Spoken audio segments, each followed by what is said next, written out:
nous ne prenons pas en compte les difficultés de chaque service.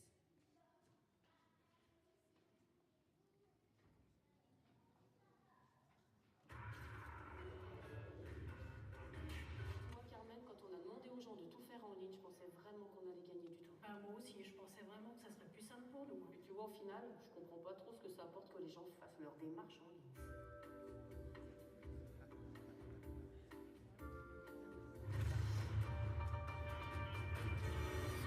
À Marna, notre engagement de chaque instant, c'est un accueil de qualité de la part des élus et des agents. C'est ainsi que mercredi 12 décembre, nous nous sommes tous retrouvés au Forum des Lacs à Thiers. J'en profite pour remercier une nouvelle fois la mairie de Thiers pour nous avoir prêté la salle, ainsi que les administrés qui ont accepté que les services municipaux soient fermés toute la journée. Une journée extraordinaire. Ce mercredi-là, j'ai accueilli agents et élus sur la chanson de Johnny Hallyday, « L'envie ». L'envie d'avoir envie. Et oui, si on veut changer les choses, il faut en avoir envie. Ce que je peux vous dire, c'est que cette journée a été pour moi un merveilleux cadeau. J'ai vu des agents et des élus passionnés qui souhaitent tous investir pour Marna, pour que les services que nous offrons soient encore plus proches de vous. Qu'est-ce qu'un maire peut attendre de plus ? En 2019, nous continuerons ce travail car beaucoup d'idées sont sorties. Et des idées, ils en ont. Comme par exemple un nouveau ramassage scolaire en calèche. Agents et élus, soyez convaincus, nous sommes une équipe. Et tout ce travail a pu être réalisé grâce à Myriam Clarino, notre coach d'Active Lead Up. Un grand merci Myriam, je sais que tu es là. Quel beau travail. Je pense que vous avez vu que la cérémonie des vœux de ce soir sera un peu différente des autres années. Nous avons souhaité que cette soirée soit avant tout la vôtre. Et l'esprit de ce soir sera sincérité, convivialité, partage, émotion et humour. Si vous êtes là ce soir, c'est aussi pour connaître ce que vos élus prévoient pour l'année 2019. Marna, c'est être visionnaire. Pour cela, la commission urbanisme est très importante. Elle dessine le Marna de demain. Le bon exemple est la ZAC Ecotech. La commune a investi 17 millions d'euros pour développer cette zone d'activité de 32 hectares, comportant 15 hectares de terrain destinés à l'implantation d'entreprises industrielles, artisanales et de services. L'activité économique de Marna est une priorité dans nos débats. Ecotech est conçu pour accueillir en complément des activités économiques des logements. Déjà, 34 logements ont été construits. Une deuxième phase de commercialisation de terrains dédiés au logement sera lancée courant 2019 et, je l'espère, l'implantation d'un hôtel pour répondre aux demandes des industriels. Afin de préserver la qualité de vie des habitants, la collectivité a aussi décidé de consacrer un peu plus de 7 hectares de terrain aux espaces verts et naturels. Pierre vous a déjà parlé du travail de sa commission urbanisme et sécurité. Je ne reviendrai donc pas sur ces sujets. Ce que vous devez retenir, c'est que nous serons attentifs à ce que Marna garde son identité et la sécurité du bien vivre ensemble. Marna, c'est aussi préserver, entretenir ses bâtiments. Plusieurs projets sont en cours. Ce travail est confié à la commission bâtiment et je vais laisser Hakim vous en parler. Merci Chantal. En 2019, entre autres, la commission bâtiments et travaux aura travaillé sur 6 projets concernant des bâtiments existants, des nouveaux bâtiments, des équipements de loisirs, ainsi que le cimetière. Je vous propose donc une rapide présentation de nos projets 2019. Commençons par le cimetière, qui est un espace que nous voulons maintenir dans le meilleur état possible par un entretien régulier. En 2019, nous continuerons son embellissement avec la reprise des allées, action que nous avons prévu de mener sur plusieurs années. Nous avons d'ailleurs commencé l'an dernier par la reprise de l'allée au fond, au nord.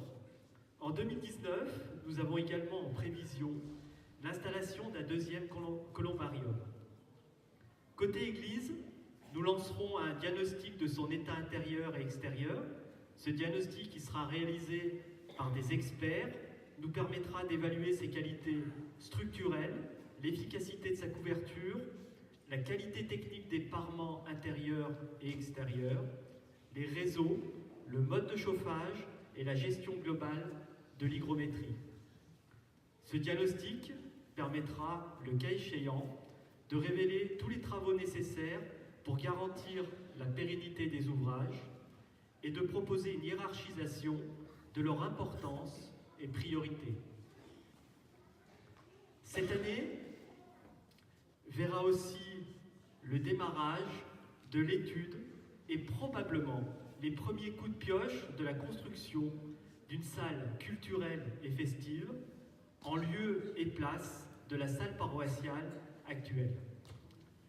On prévoit la création d'un espace d'une capacité d'accueil de 400 personnes, pensé essentiellement sur l'aspect pratique et fonctionnel pour accueillir dans les meilleures conditions des événements tant culturels que festifs.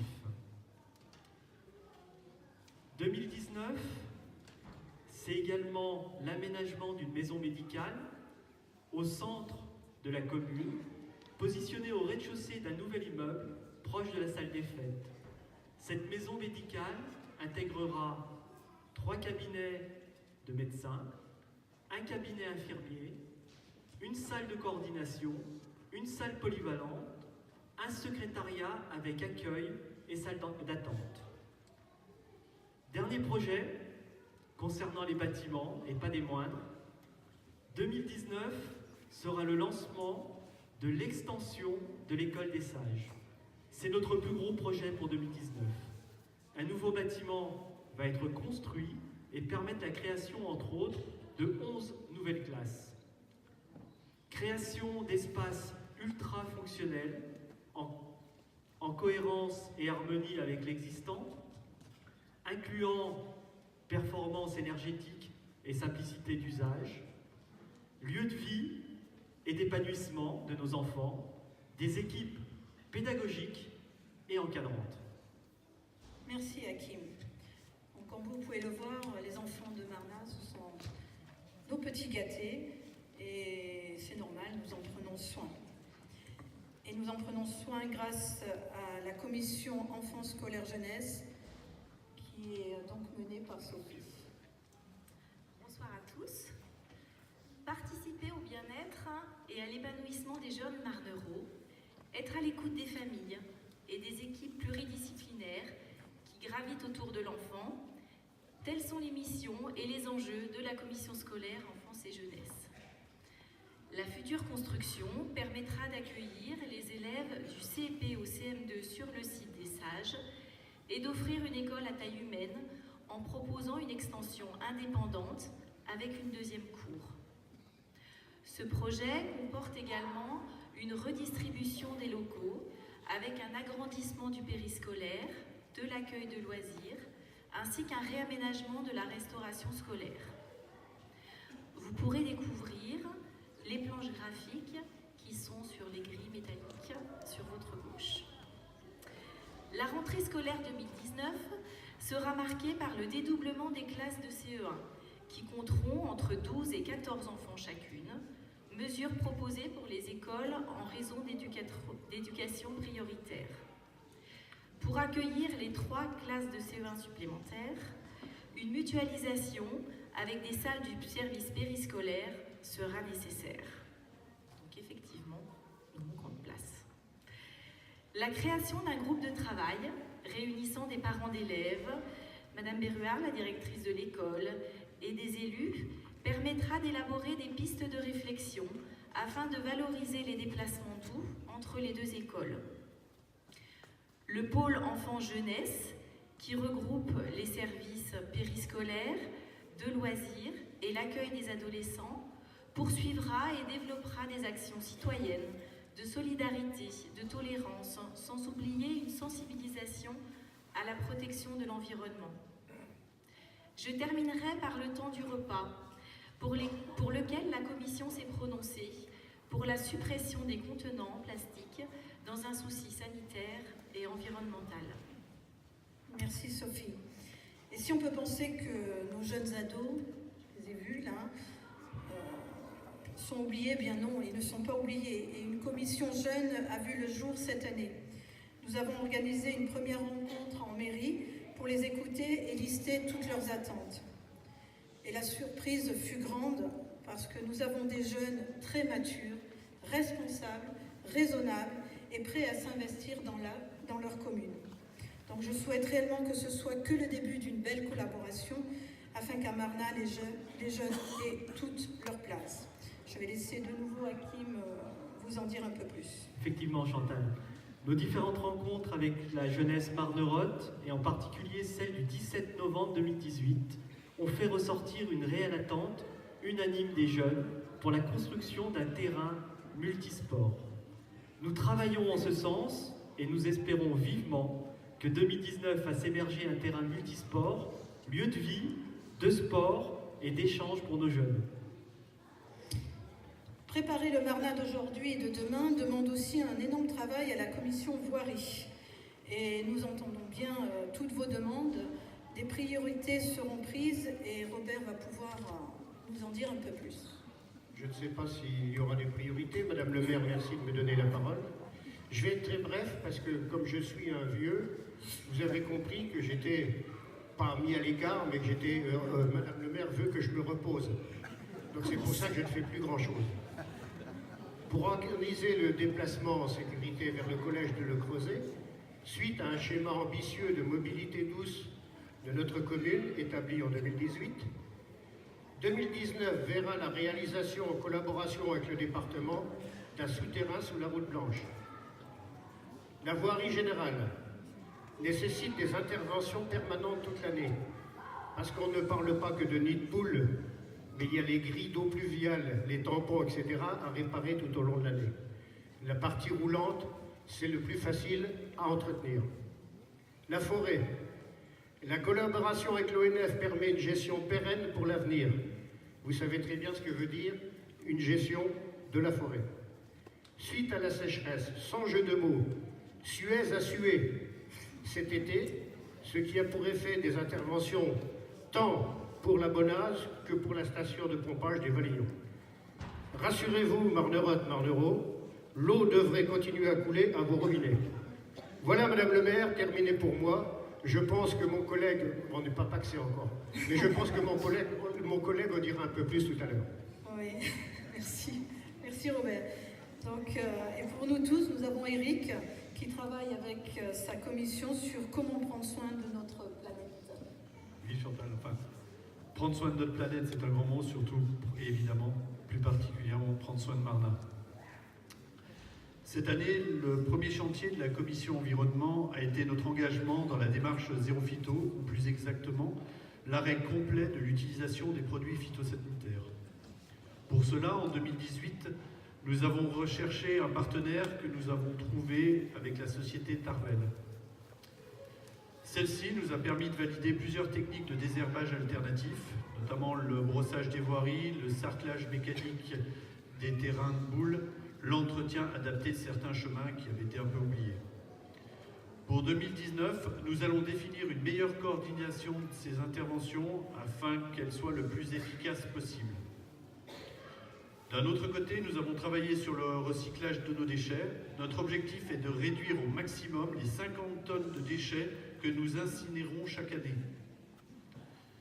Nous bénéficions pour cela aujourd'hui du partenariat établi entre la 2CCAM et la COVED pour accéder à de nouveaux circuits de recyclage.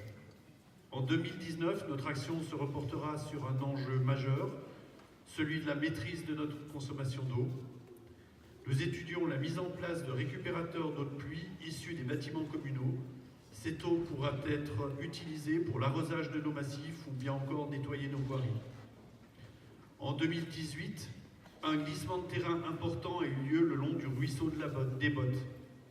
Une étude des risques effectuée par l'ONF a révélé une autre zone très instable au niveau du virage inférieur des Cherzons. Un suivi géotechnique des mouvements de terrain est actuellement en place. Aussi, nous avons acquis des parcelles sur cette zone afin de maîtriser la couverture végétale. Cela devra être particulièrement surveillé en 2019. En conclusion, sur notre environnement, il y a beaucoup à dire, mais ce qui est certain, c'est qu'il y a surtout beaucoup à faire. Merci Eric.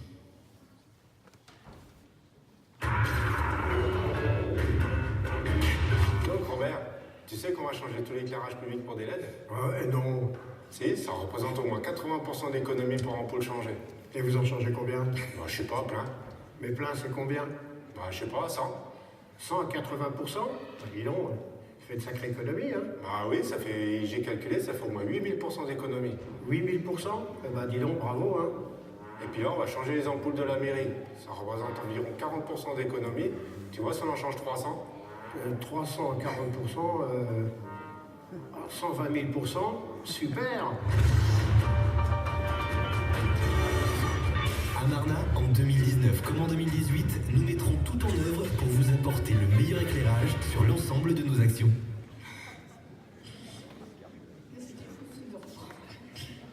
Marna fait partie donc d'un territoire, celui de la 2CCAM, communauté de communes Cluses, Arves et Montagne, structure qui se doit être pérenne. Je suis élue de Marna, mais aussi d'un territoire. Mon engagement est aussi important sur les deux structures. Comment dissocier Marna des communes voisines? Nous habitons Marna, nous travaillons à Thiers, Maglan, nos enfants sont au collège de Sionzier, au Cluses, nous faisons des activités au Mont-Saxonnet, au Mont-Auzois, nous consommons dans toutes les autres collectivités, nous sommes, que l'on veuille ou pas, liés. Mais si la loi nous l'impose, travailler ensemble est pour moi une évidence. Nous avons la lourde responsabilité de développer notre territoire afin qu'il reste attractif pour les futures générations. Quelques rappels sur les compétences de cette communauté de communes. Donc, elle a l'assainissement, les déchets où nous sommes de très mauvais élèves au niveau du tri, donc un travail de sensibilisation doit être réalisé, le transport et tout ce qui est mobilité. Et en ma qualité donc, de vice-présidente à la mobilité, je souhaite travailler avec les acteurs économiques pour développer les différentes possibilités de déplacement. La pollution, le trafic de plus en plus chargé aux abords de Cluses nous touche tous. Une première rencontre a déjà eu lieu, nous préparons vite une deuxième pour avancer sur le sujet. Nous avons aussi le service commande publique déjà évoqué par Pierre, l'Office du tourisme qui offre une multitude d'activités encore trop méconnues par la population. Marna proposera elle aussi sous peu une activité, mais là je laisse Joël, notre responsable patrimoine, vous en parler.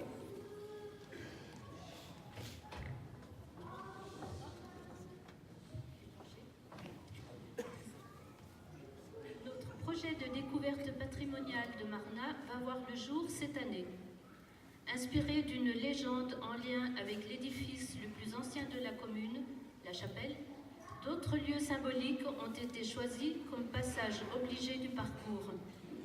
Au gré d'une histoire inventée de toutes pièces, nous découvrirons une partie de l'histoire de Marna, patrimoine vernaculaire, civil, artisanal ou religieux. Comme il serait trop long de tout montrer et raconter, nous souhaitons parler à travers ce parcours au public le plus large, aux plus petits comme aux plus grands, aux locaux, aux visiteurs. Il nous faut être imaginatifs pour embarquer les familles et offrir ainsi un autre regard sur notre commune. C'est pourquoi nous avons confié cette mission, avec nos mémoires, nos connaissances, aux équipes de l'Office de tourisme intercommunal Cluses, Arves et Montagne et du musée de l'horlogerie du décolletage.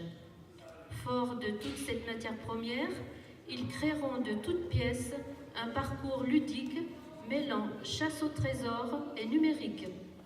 Je peux d'ores et déjà vous dire que vous serez amenés à suivre le jeune Raoul dans la bêtise de trop. Mais, chut, je ne peux pas vous en dire plus. Nous vous donnons rendez-vous pour les Journées européennes du patrimoine les 14 et 15 septembre 2019 pour savoir ce qui a bien pu se passer dans la tête de ce petit diable. Merci Joël. Et la culture en 2019, Françoise? Tu sais, Chantal, que notre commission est attachée à ce que la culture soit à la portée de tous, en particulier des écoliers, en partenariat avec les enseignants. Nous proposerons donc cette année un projet culturel qui portera le nom de Objectif Marna, réalisé par Alain Duval, à partir du mois d'avril jusqu'à octobre. Ce projet comporte plusieurs séquences, une exposition dans le hall de la mairie sur l'histoire de la photographie illustrée par des images de notre commune, une grande exposition en extérieur dans le centre de Marna, un concours photo qui aura pour thème « Regard sur ma ville », des animations pour scolaires et adultes. Et d'ailleurs, si vous avez des documents photographiques sur Marna, eh bien, merci de nous contacter. Après, donc, fin novembre, début décembre, nous vous donnons rendez-vous pour la 26e édition de l'exposition Peinture et Sculpture, avec une vingtaine d'artistes et toujours un invité d'honneur à découvrir. Dans le cadre d'échanges avec la Bulgarie, un nouveau concert est envisagé, mais les dates ne sont pas encore fixées. Parler culture, c'est bien sûr associer la bibliothèque avec toutes les animations proposées par Sonia, qui débuteront le 8 février par une rencontre littéraire avec Gérald de Richard pour la présentation de son dernier ouvrage, L'aventure des Hauts-Savoyards en Algérie. Soirée à laquelle vous êtes bien évidemment tous cordialement conviés. Puis le 12 mars, l'auteur d'albums jeunesse, David Ekali, passera la journée avec les élèves de CE1. Et suivront bien sûr tout au long de l'année différentes rencontres et animations pour petits et grands. Merci. Merci Françoise. Et puis que serait Marna sans ses commerces de proximité? Nous y sommes très attachés. Des rencontres régulières sont organisées en mairie pour échanger sur les attentes des commerçants. Laurent Lagrange est le référent de cette nouvelle commission. Une dynamique s'installe, une journée commerçante devrait voir le jour en 2019. Une animation de plus où l'OMA sera en soutien avec ses bénévoles si précieux que je remercie, car c'est eux qui vous serviront là tout à l'heure. Quelle fierté d'avoir une équipe aussi dynamique. Marna en fête pour le plaisir de tous grâce à notre grand chef d'orchestre Thierry qui va nous donner le calendrier 2019. Merci Chantal. Alors grand chef d'orchestre c'est gentil, mais comme la musique je l'ai dans les oreilles mais je ne sais pas chanter, donc je ne vais pas vous écrire une chanson, je ne vais pas vous chanter une chanson, pardon. Donc je vais vous parler des festivités de 2019. Bien sûr, au mois de mars il y aura le carnaval. Alors, ce fameux carnaval en partenariat avec la commune de Sonzier, bien sûr, comme l'année passée. Et vous êtes allé peut-être de voir sur cette photo, sur ce diaporama, des grands parapluies au sommet de longs bâtons.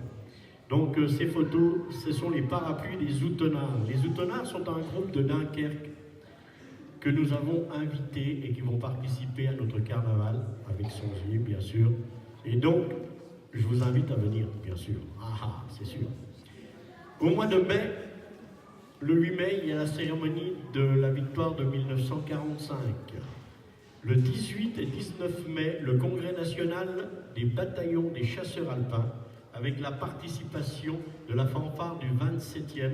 Et là aussi, je vous invite, c'est quelque chose aussi. Le 26 mai, notre traditionnel vide-grenier. Le 1er juin, il y aura le trail du JPEG.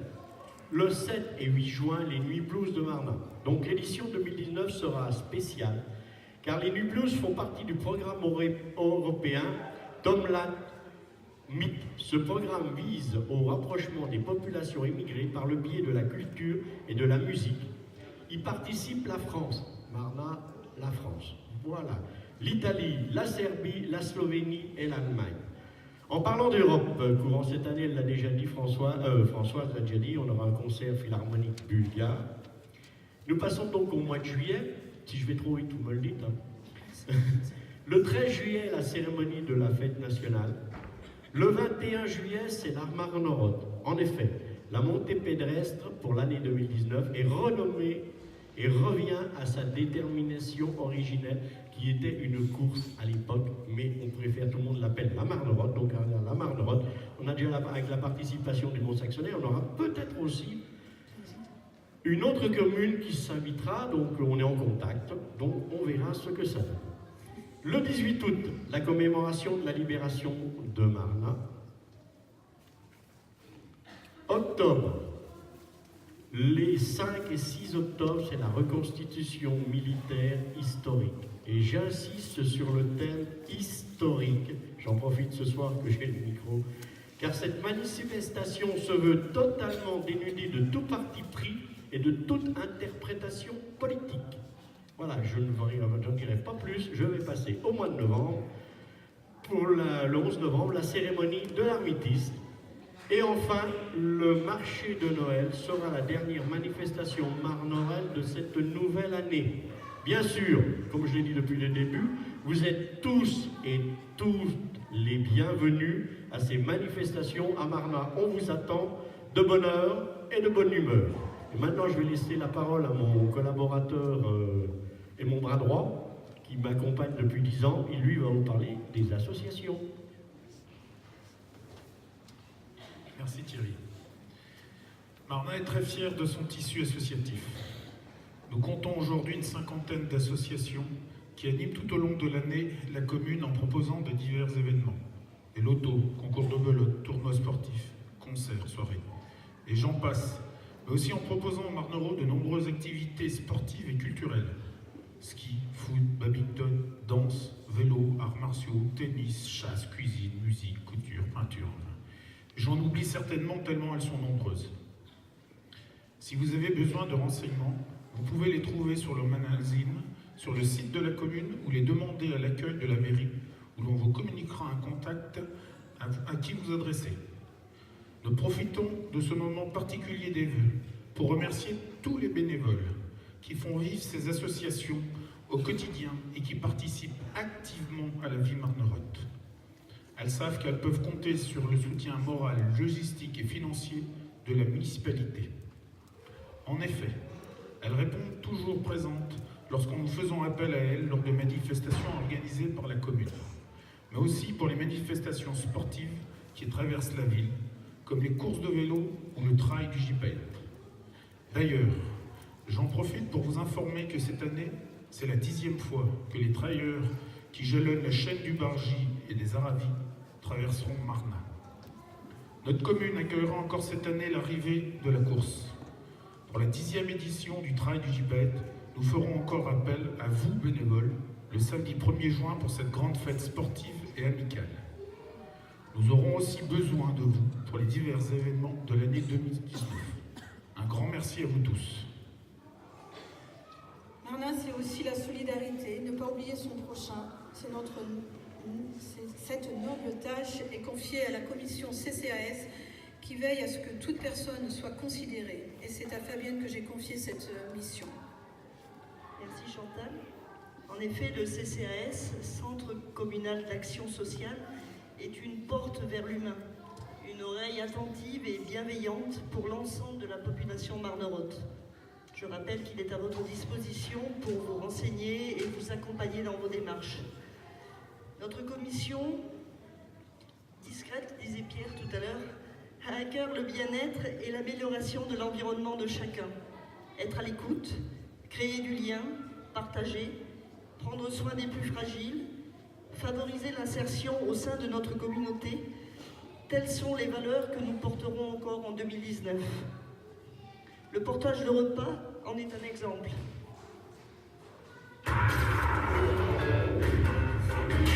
Tu vois Audrey, j'adore apporter à manger à mes pépés et mémés. J'ai vraiment l'impression de rendre un service public. Ah bon, pourquoi? Parce qu'on partage plein de choses, je suis leur rayon de soleil. Ils me racontent des choses dans le temps, je leur raconte les nouveautés de Marna. C'est juste, ça doit être sympa. Oui, c'est sympa. En plus, ils payent un coup à boire. Ils payent à boire? Oui, un coup, 2 coups. Tous? Tous. Et il y en a combien d'anciens? J'en fais déjà une 30aine et après je tiens plus debout. Et qu'est-ce que t'en fais des autres? Je les livre un peu plus le lendemain. Et pour me remercier, ils me payent un coup. Et c'est ça que t'appelles le service public. À Marna, la proximité avec vous tous est une de nos priorités en toute sobriété.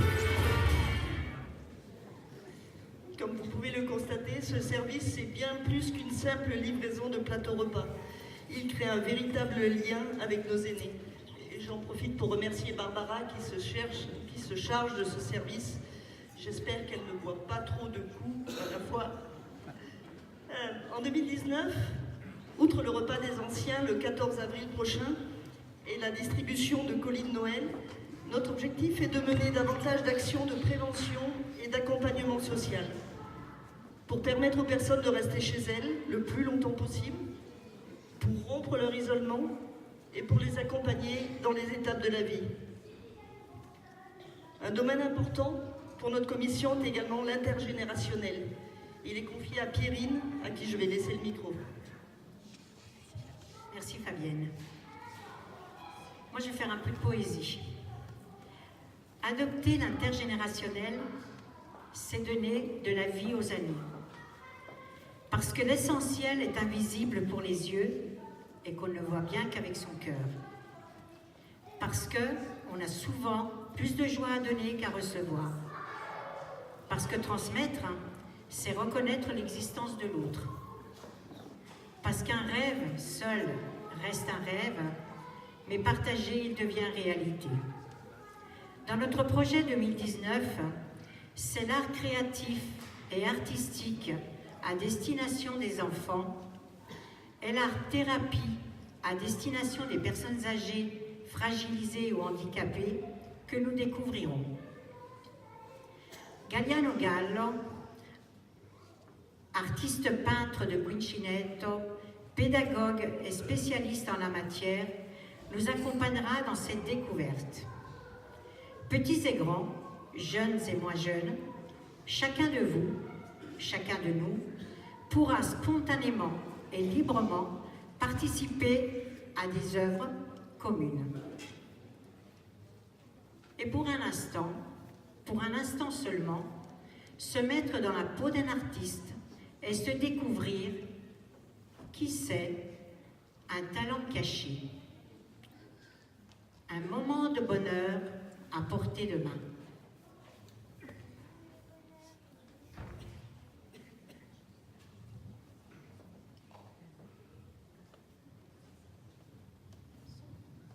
Il est où le bonheur, il est où?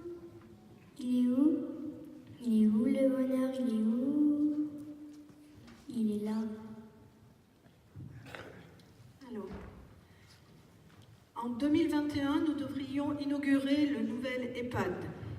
La commune a décidé de travailler avec le CHAL afin de reconstruire un nouvel EHPAD appelé à remplacer donc les corbates, devenues obsolètes et difficiles à rénover. Pour ce faire, la collectivité a acheté l'entreprise Ampère, ancien site industriel désaffecté. Elle a démoli le bâtiment et entièrement dépollué le terrain pour un coût total de 1 million d'euros. Elle a ensuite donné à bail le terrain au CHAL pour permettre les travaux de construction de l'EHPAD qui vont démarrer dès cette année.